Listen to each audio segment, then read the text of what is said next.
what's phased retirement exactly? It's kind of what it sounds like, in that you're approaching your retirement in steps rather than going all at once and deciding you're going to stop working completely. I mean, what's interesting about it is that employers are grabbing onto this, and they're offering their employees different arrangements to allow people who are approaching what we might think of as traditional retirement age to keep working. And they might have a reduced workload. Maybe they can transition eventually from full-time work to part-time work, and eventually they'll transition to full-time retirement. And there are a lot of reasons why these things work for both the employer and the employee. During the pandemic, we saw a lot of people who were close to the retirement age just leave work. They just stopped. They just looked at the numbers and they decided that it wasn't worth it for them to continue to go to work. The problem I sat is, next to a guy, Gene, on a flight the other day who was a dentist, and he said exactly that. He was so frustrated with arguing with people about masking, um, that he just was like, "This is ridiculous. I'm just quitting." And he was relatively close to retirement anyway, so I don't think he felt like it was a big leap. But I do think there are a lot of people who are just sort of the retired out of just sheer frustration and annoyance, so they just go early. yeah, exactly. And a lot of them looked at their portfolios. They had done really well in the markets over the 10 years before, and they were like, yeah, I can actually do this.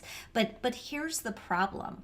If we look at the ages of people in this country, we know that the people over 60 years, the proportion of people over 60 years of age, is actually going to double from about 12% to 22% over the next 3 decades. And if all of those people decided, hey, I'm done, right? I'm going to retire, we would have this huge employment gap. Well, what I worry about is meeting their income needs. It just starts with that essential need of meeting their month-to-month needs. And to what extent might they need to remain in the workforce? And so, again, I have the unique advantage of, or I'd say my clients have the unique advantage of working in the Washington, D.C. area, where there's a higher propensity for pensions, okay? But whether you're in this region or any region in the country, it starts there. It starts with making sure that, okay, if you're, for whatever reason, wanting to sort of downshift or attempt a phased retirement, what do you need?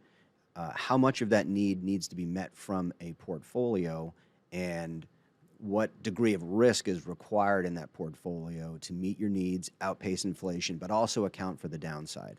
What's going to happen when we are definitively in a recession? I'm not saying we're in one or we're going to be in one anytime soon, but if we enter that type of environment, are you still okay with just living off of your portfolio income and maybe your Social Security?